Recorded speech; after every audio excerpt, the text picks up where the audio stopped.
Bon dia, amics de YouTube. El vídeo d'avui és l'episodi 1 de la ruta circular que vam fer per Setmana Santa, Ares i jo. Aquest viatge vam fer amb la Moto Guzzi V85 TD Travel i Ares amb la Magmor Montana X9. Aquest viatge va començar a Castellver del Camp, a la comarca del Baix Camp, i es desenvoluparà per serres i espais per recordar relacionats amb la batalla de l'Ebre. I com no, la ruta passarà per comarques per on passa aquest riu. Ja heu vist que vam passar per la Serna de la Mussara i després ens vam aturar a la Font del Puill, a la Febró, i d'allí ens vam dirigir a Ulldemolins, al Mirador de la Llena. El Mirador de la Llena es troba a la carretera C242 i té unes vistes impressionants de la Serra del Montsant i la vall del riu Montsant. Allí vam veure una àguila volant molt a prop, pels cingles propers, i lo bonic és que la vam veure des de dalt. A banda del paisatge, podeu trobar un cartell explicatiu de com es va desenvolupar la guerra en aquestes muntanyes. Vam seguir la ruta per la carretera C242, la carretera de les Crestes de la Llena. Com he dit, una carretera impressionant, amb vistes sobre el Montsant i la vall a una banda, i a l'altra banda, la plana de Lleida.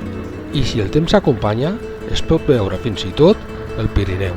Van deixar a la dreta la carretera que baixa a la Pobla de Cérvoles, una carretera també amb moltes possibilitats.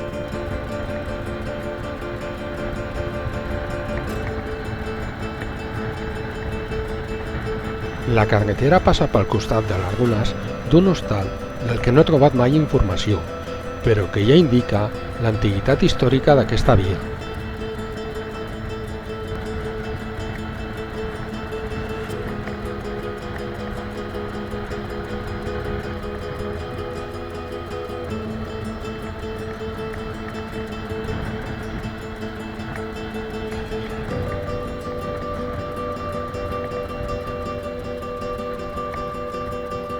Aquesta carretera es mou a la frontera de les comarques de les Garrigues i el Priorat. Va entrant i sortint.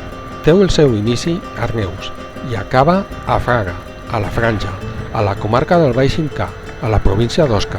Unes altres runes que trobem són les restes de la Venta de la Llena, un altre hostal situat al camí real medieval. Per al que sigui la primera vegada que veu els nostres vídeos, explico. Nosaltres viatgem a un ritme tranquil, a un ritme que la Magmor Montana X9, una motocicleta 125 cm3 de la qual estem molt contents, vagi bé, sense estrès, a un ritme que no es castigui la màquina. També portem eines i material suficient per poder solucionar qualsevol incidència que poguéssim patir durant la ruta.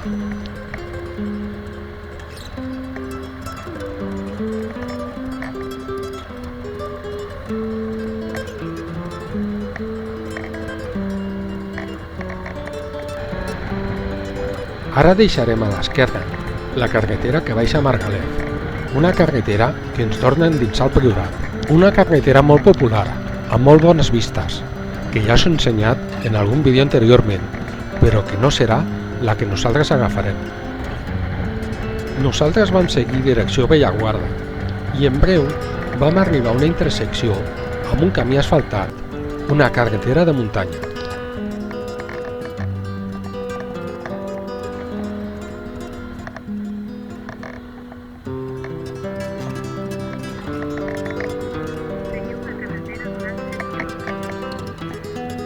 Vam agafar aquesta carretera, d'aquelles de muntanya que més m'agrada, amb l'asfalt envellit, a trams una mica trencat, i va valer molt la pena.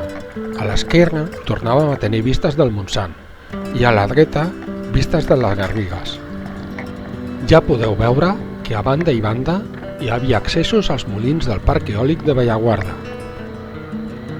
I una cosa que us anava a comentar, no s'oblideu donar like al vídeo i subscriure's al canal i clicar la campaneta perquè us arribi una notificació quan publiquem un altre vídeo. També us explico que si us agrada el nostre estil de viatjar, us recomanem que quan acabi el vídeo entreu al canal. Allí podreu trobar més vídeos de rutes i viatges, endreçats també per llistes de reproducció. A més, podreu veure vídeos de mecànica i manteniment de les nostres motocicletes.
Amb les vistes que teníem, ens vam parar a fer unes fotografies i segons el posicionament GPS, en aquell moment estàvem al terme de Margalef.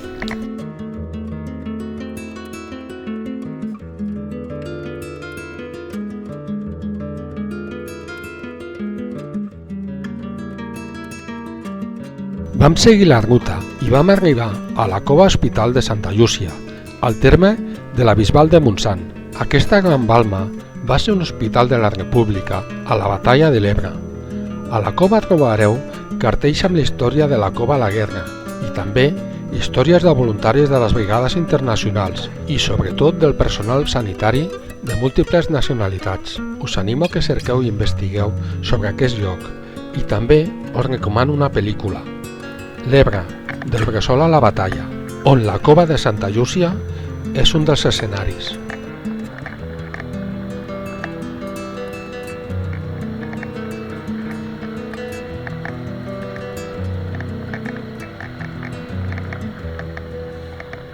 Després vam pujar el camí que baixava a la cova i ens vam incorporar a la carretera T702 que va de la Bisbal de Montsant a la Palma d'Ebre.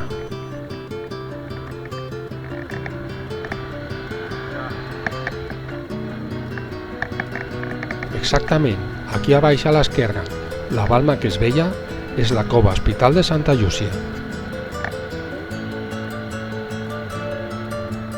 I en breu, perquè de la cova al camí de Bellaguarda no hi havia gaire distància, vam deixar a la dreta el camí per on havíem arribat abans.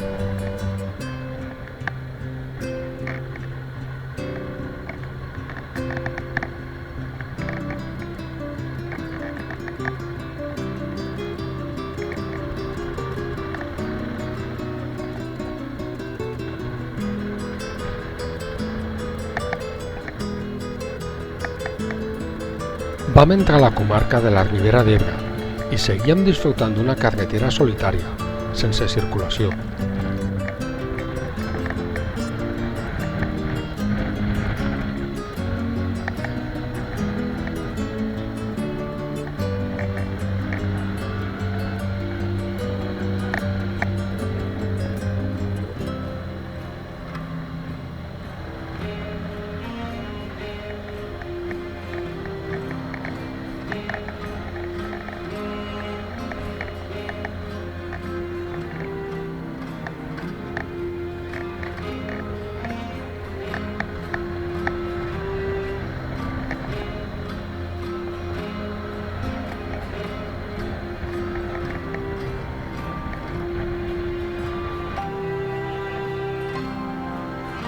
I així, zigzaguejant per una carretera sinuosa, vam arribar a la Palma d'Ebre.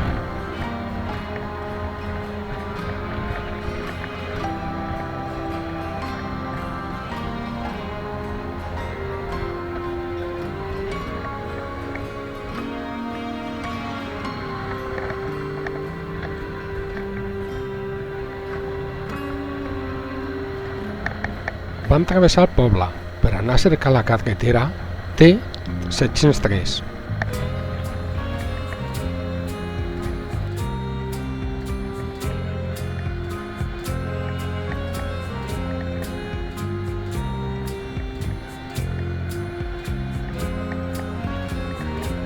Passant per aquesta carretera i veient tots els camins que s'obrien a banda i banda, vaig tenir un munt d'idees per a properes excursions.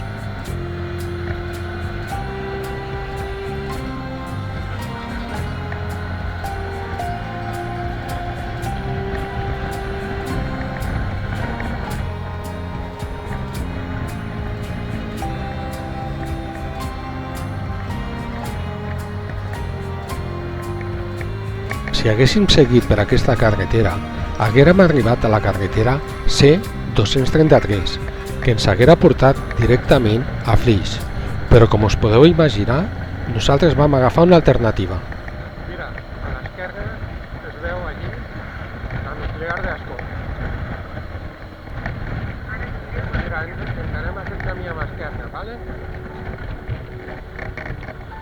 És la carretera antiga.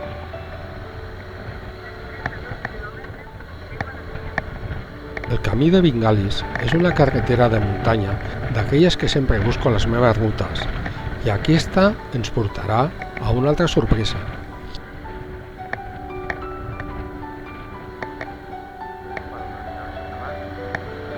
Ja heu sentit que a l'edició del vídeo he deixat de vegades comentaris e indicacions de les converses que tenim Ares i jo per l'intercom. Després de mirar el paisatge i fer una fotografia, vam seguir una mica més per la carretera i ens vam aturar a un punt on es veia perfectament el meandre de Flix.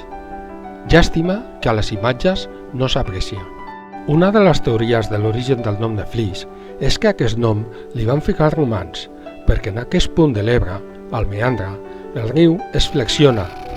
Per això li van dir Flexum, fins que ha evolucionat fins l'actual Flix. No ens vam donar compte i ens vam aturar uns 200 metres més a dalt del mirador oficial, una zona equipada amb bancs per poder descansar mentre mires el paisatge.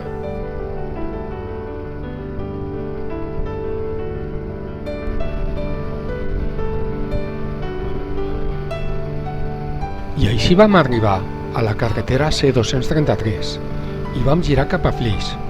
La mateixa pressa de Flix és per on circula la carretera que ens porta cap a l'interior del poble, però nosaltres vam vorejar-lo per anar a cercar la carretera T741 fins a Riba-roja.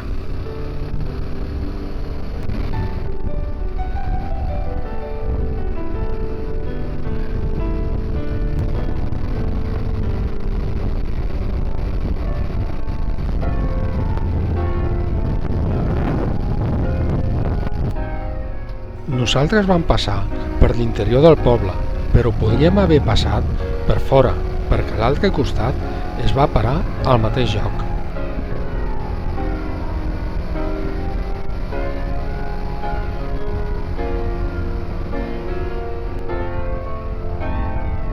I així vam arribar a la carretera TV-7411, una carretera espectacular que ens portarà moltes sorpreses.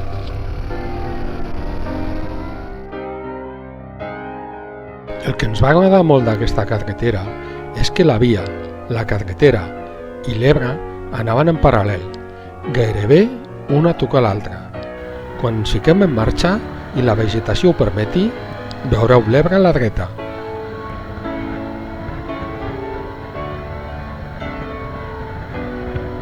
Ara estigueu atents a les indicacions que li vaig donar al moment a Ares per l'intercom.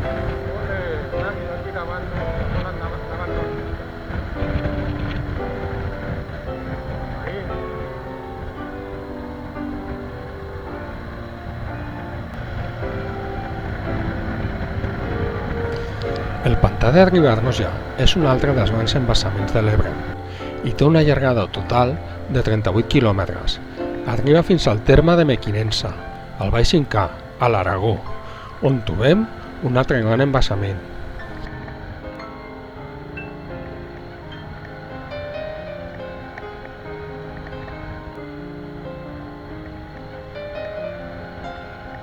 Quan vam passar per la presa, vaig tenir unes quantes idees per a propers viatges.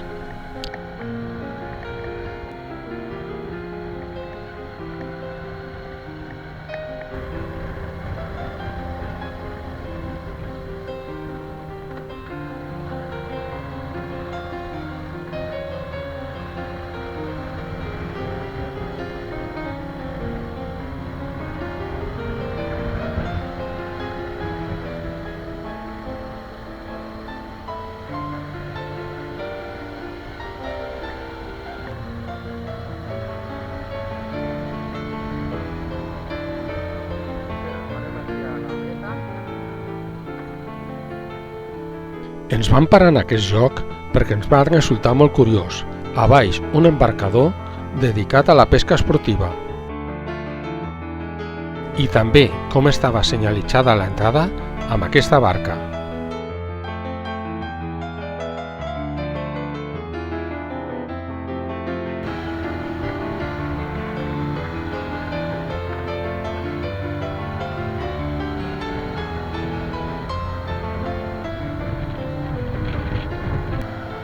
Si aquesta carretera era xulíssima fins ara encara anava a millorar més. Anàvem a pujar aquestes muntanyes. Les vistes van ser espectaculars.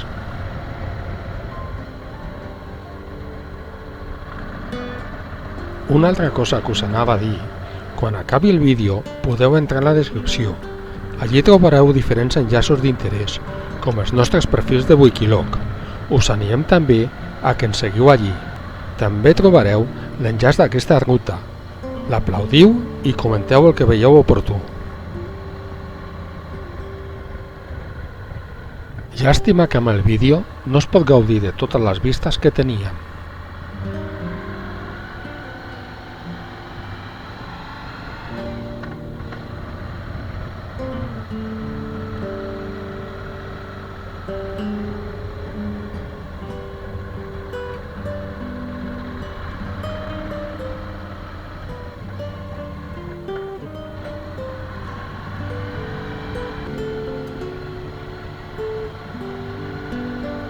Quines vistes de l'Ebre a baix,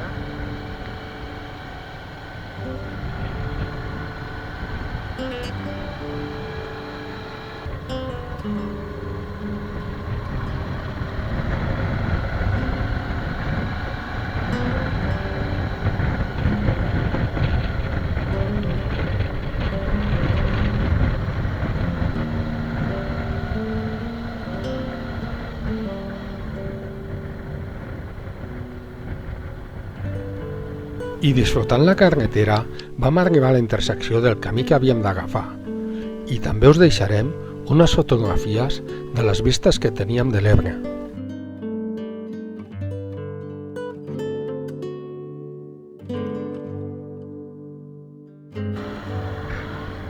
La pujada a l'ermita va ser breu, un bon accés des de la carretera.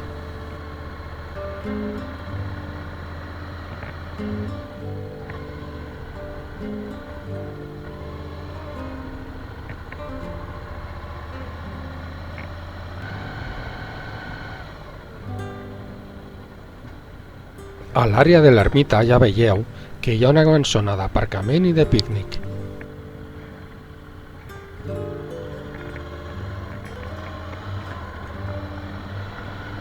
L'ermita de Santa Magdalena de Bernús és una església romànica que originàriament no es trobava en aquest indret. Es trobava al poble de Bernús, un poble totalment desaparegut, enfonsat quan es va construir l'embassament de Riba-roja. Llavors es va traslladar a l'ermita. Això va ser a l'any 1968.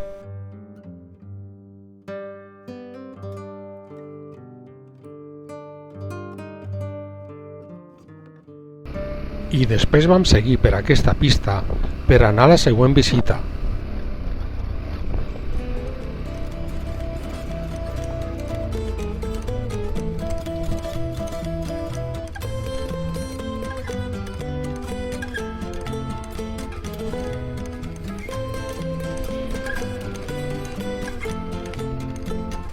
Les trinxeres de Bernús, una de les moltes trinxeres de la zona, era un complex de trinxeres en ziga-zaga.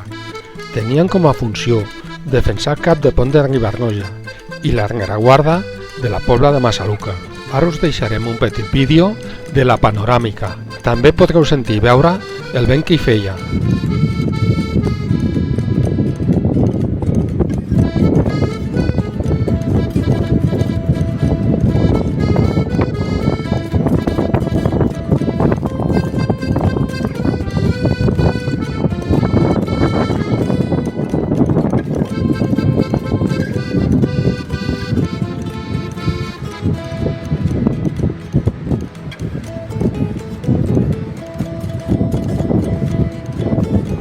Vam aprofitar per dinar un entrepà, protegits del vent a les trinxeres. Aquest vídeo ja s'ha acabat. No s'oblideu, clicar like i subscriure's al canal. Ens veiem al pròxim episodi.